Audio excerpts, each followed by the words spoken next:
ہماری قسمت خراب ہے کہ 29 سربراہوں میں ایک سربراہ ہمیں اچھا مل جاتا تو آج ہم پتہ نہیں کہاں ہوتے.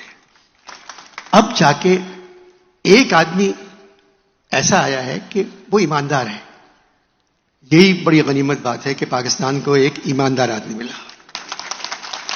یہ اللہ تعالیٰ کا کرم ہے اس ملک پر کہ ایک آدمی ہمیں ایماندار ملا ہے. اب کتنے دن رہتا ہے کیونکہ اتنے لوگ اس کے خلاف ہیں, مگر وہ اپنی سی کوشش کر رہے ہیں, محنت کر رہا ہے.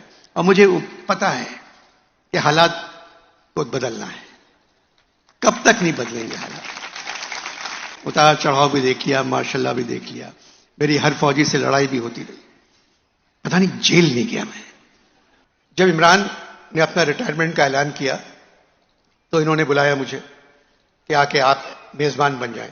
تو انوار الحق اور اعجاز الحق میرے پاس آئے کہ آپ کو والد صاحب نے یاد کیا ہے. تو میں گیا تو انہوں نے کہا کہ جی عمران ریٹائر ہو گئے, میں ایک ٹریبیوٹ دینا چاہتا ہوں اور گولڈ میڈل دینا چاہتا ہوں, تو آپ میزبانی کر لیں. تو ضیاء الحق صاحب نے مجھے ایک دن پہلے بلایا اور کہا کہ 10 بجے مجھے فرانس کے سفیر کے یہاں جانا ہے, تو آپ پورا پروگرام جو میرا میڈل دینا وغیرہ ہے وہ 10 بجے ختم کر دیں, میں چلا جاؤں, اس کے بعد آپ پروگرام جاری رکھیں. اب پروگرام شروع کیا. میں نے کہا 1971 ہمارے لیے اچھا نہیں تھا, آدھا ملک ٹوٹ گیا تھا. ہم لوگ پریشان بیٹھے تھے, کچھ سمجھ میں نہیں آ رہا تھا کہ کیا ہو گیا. آدھا ملک کھو دیا ہم نے. مگر پھر ہم نے ٹیلی ویژن پر ایک نوجوان کو بھاگتے دیکھا جس کو قمیض کے بٹن بند کرنا بھی نہیں آتے تھے, اور وہ اتنا اچھا بھاگا کہ ہم کچھ تھوڑا بہت اپنا غم بھول گئے کہ ہم نے کیا کھویا ہے, کیونکہ ہم نے عمران کو پا لیا تھا. 71 میں عمران نے اپنا کریئر شروع کیا, اور ضیاء الحق صاحب عمران کپتان ہے, اس کے باوجود ریٹائرمنٹ کا اعلان کر رہا ہے.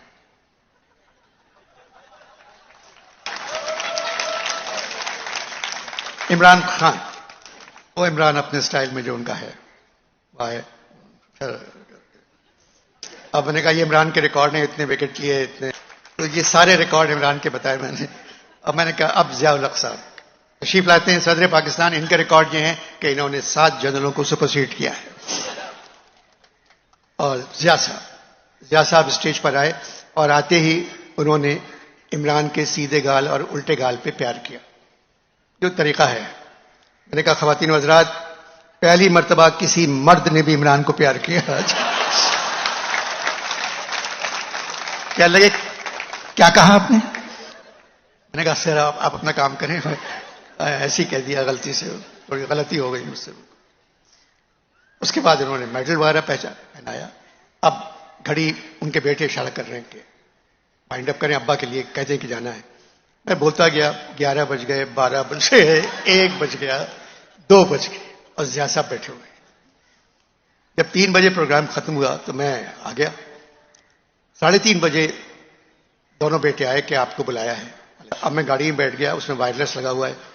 چکلالا سے گاڑی یہاں گئی, ادھر گئی, ادھر گئی. جب پریزیڈنٹ ہاؤس میں گئی تو ضیاء صاحب وہی کپڑے پہنے ہوئے, دروازہ کھولا, آئیے.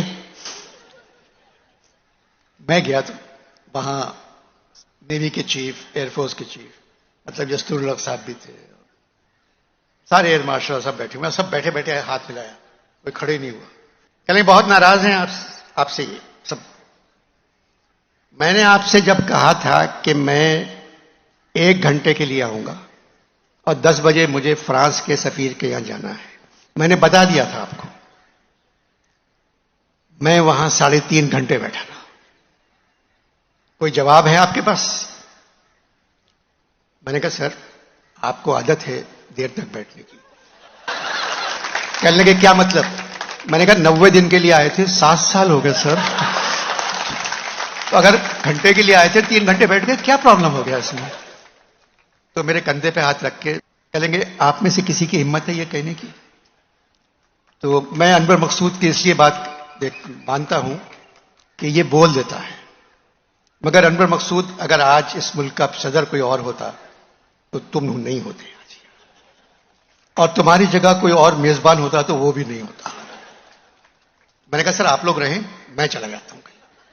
کہتے نہیں ہم بھی رہنا چاہتے ہیں اور تم بھی رہو. میں نے کہا سر پھر تو نور جہاں کا گانا ہو جائے گا.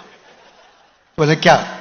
میں نے کہا ان راہوں پہ جیتے جی ہم ساتھ چل نہیں سکتے. تو کہہ لے کہ نہیں. پھر ایک بریگیڈیئر امتیاز اٹھے, انہوں نے میرا گریبان پکڑا اور یوں کر کے میرا بٹن ٹوٹ گیا جیکٹ کا. کہہ لیں کہ ہم آپ کو بلاتے ہیں سرکاری فنکشن میں اور آپ بارڈر کراس کر جاتے ہیں. میں نے کہا بریگیڈیئر صاحب ہارنا ہے, بارڈر کراس کرنے کی تنخواہ آپ کو ملتی ہے, جب آپ سے نہیں ہوتا تو میں کرتا ہوں. آج مجھ سے وعدہ کرو کہ زندگی میں سچ بولو گے. سچ کا سب سے بڑا فائدہ ہے, میں صرف بچوں یا نوجوانوں سے کہہ رہا ہوں, سچ کا سب سے بڑا فائدہ ہے انسان بول کر بھول جاتا ہے کیا بولا تھا. جھوٹ بول کر ساری زندگی تمہیں یاد رکھنا پڑتا ہے کہ کیا کہا تھا.